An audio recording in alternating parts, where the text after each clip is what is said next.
هغه نجلۍ چې یوه ورځ یې په لاس کې قلم و او لیکل به یې کول، خو نن یې تیغ په لاس کې نیولی او په عامه اصطلاح د تریاکو لپاره د کوکنارو شیره راوباسي. پوهنتون ته د ننوتلو څخه تر کوکنارو کروندې کې د قدم وهلو کیسه. په مستعار ستاره نوم یې له امو سره خبرې کړې دي. وایي چې په بریالیتوب سره پوهنتون ته د ننوتو په ازموینه کې بریالی شوه، خو د طالبانو بندیز دې ته اړ کړه چې د کوکنارو په کرونده کې کار وکړي. د امنیتي دلایلو له امله د مرکه کوونکو مخونه په راپور کې نه دي ښودل شوي.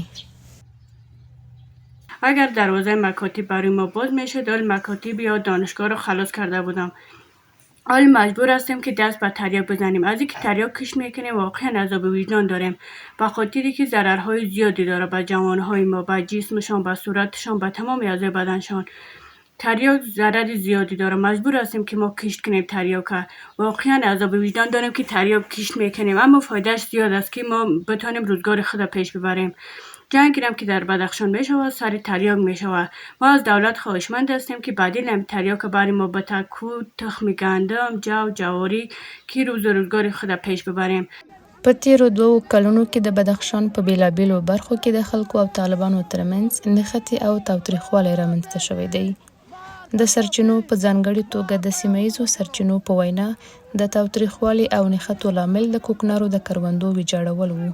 ځایي سرچینې وایي چې 2 مهم دلیلونه شته چې خلک د کوکنارو د کروندو د ویجاړولو په وړاندې مقاومت کوي. لومړی، دوی وایي دا پروسه غیر عادلانه او انتخابي ده. دوهم دا چې بدیل کښت یې نشته. دغه تاوتریخوالی او نښتې د سیمه ییزو سرچینو په وینا د خلکو د وژل کېدو او ټپي کېدو لامل شوي هم دي.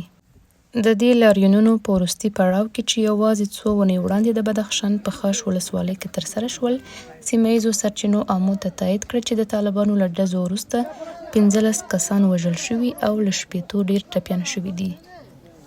طالبانو په دې اړه شمیرې نه دي ورکړي، خو د بدخشان والي BBC ته تایید کړ چې دوی په لاریون کوونکو ډزې کړي دي. باید که بجای از اینکه مردم سرکوب میکنن، بجای از اینکه مردم توهین تحقیر میکنن، بیاین دست مردم بگیرن. از طریق برنامه‌های آموزشی و مردم سمینارهای رایه بکنن به دهاقین تا اینکه بتونن که یک کار مثبت انجام بدن، نه اینکه کوکنار بکارن، نه اینکه کشت خشخاش پیش ببرن. د خشخاش بوټی چې د کوکنارو په نوم پیژندل کیږي له شیرې څخه یې تریاک لاسته راځي. ځایي سرچینې وایي طالبانو واک ته له راستنېدو وروسته د هېواد په ځینو برخو کې د کوکنارو د کښت د مخنیوي او په نشه یي توکو د روږدو کسانو د شمیر کمولو لپاره له زور کار اخیستی دی. که څه هم طالبان ادعا کوي چې دوی په ټول هېواد کې د کوکنارو د کښت سره په بشپړ او یو شان مبارزه کوي او د دوحې د خبرو اترو له لارې په دې برخه کې د نړیوالې همکارۍ غوښتنه کوي. خو سیمه ییزې سرچینې ټینګار کوي چې د بدیل کښت په نشتوالي کې او د دوی په باور یو شان چلند سره د کوکنارو د کښت په وړاندې هڅې او مبارزه به اغېزمنې پایلې ونه لري.